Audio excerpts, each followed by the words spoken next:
नमस्ते सबैजना सन्चै आरामै हुनुहुन्छ होला। म पनि सन्चै आरामै छु र आजको भिडियो चाहिँ के विषयमा हो भन्दाखेरि इभी हाइस होइन, इभी हाइसको बारेमा, जुन चाहिँ अहिले नेपालैभरि प्रख्यात छन् होइन, छापछाप्ती छन्। इभी हाइसको बारेमा चाहिँ एउटा सानो भिडियो बनाऊँ भनेर होइन।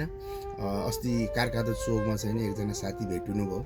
उहाँले भन्नुभयो कि गुरु यो इभी हाइस के कति मूल्यमा पर्छ होइन, अनि यसले के कति कमाउँछ, के कति बचत दिन्छ भनेर चाहिँ उहाँले त्यो उहाँको एउटा जिज्ञासा थियो। र त्यतिखेर मेरो गाडी नम्बरमा थियो र म छुट्ने समय पनि थियो, र त्यसले गर्दाखेरि मैले उहाँको त्यो प्रश्नको उत्तर चाहिँ मैले दिन पाएन।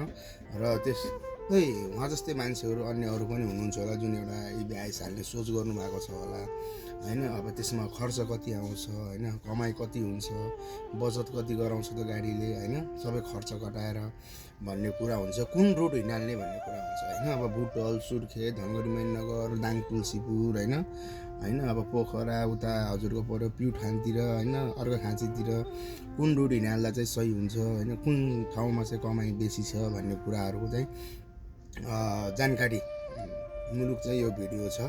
र उहाँ जस्तै अन्यहरू साथीहरू पनि हुनुहुन्छ नि त। कोही अब बाहिर हुनुहुन्छ होला, सोच बनाइरहनु भएको छ होला। उहाँहरूलाई यहाँको माहौल अहिले थाहा हुँदैन नि त नेपालको होइन। उहाँहरू गएको 2-3 वर्ष भइसकेको हुन्छ, उहाँलाई अहिले नेपालमा के छ, सिस्टम कस्तो छ भन्ने त्यो चाहिँ थाहा हुँदैन। अरूले हालेको देखेर हुलाहालमा चाहिँ नि अब म पनि हाल्छु भन्ने सोच चाहिँ बनाउनु भएको हुन्छ। तर वास्तवमा चाहिँ यथार्थ कुरा के छ, कस्तो छ भन्ने कुरा चाहिँ हामी चालकहरूलाई चाहिँ थाहा हुन्छ नि त होइन। के कति कमाउँछ गाडीले, गाडी हाल्दा ठिक छ कि छैन, कुन रुट हाल्ने, के हाल्ने भन्ने कुराहरू, त्यो विषयमा चाहिँ नि आज चाहिँ नि सन्देशमूलक भिडियो चाहिँ म बनाउँदैछु हजुरहरूको अगाडि।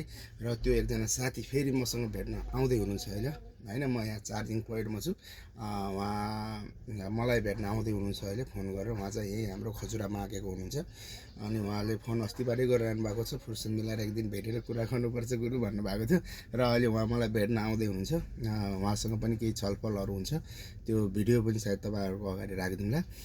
र त्यही हो गाइज, अब तपाईँहरूलाई पनि इभीको बारेमा चाहिँ होइन के जान्न मन छ भने है, अनि तल कमेन्ट गरिदिनु होला। अनि कमेन्टमा चाहिँ केसको उयो इभीको बारेमा चाहिँ कति प्राइज हुन्छ या के छ, कमाइ कति छ, के छ, हजुरहरूको जिज्ञासा के छ, त्यो चाहिँ नि तपाईँहरूले तल कमेन्ट गरिदिनु होला। र तपाईँको कमेन्टको मध्यनजर गर्दै तपाईँको रिप्लाई म दिनेछु है त।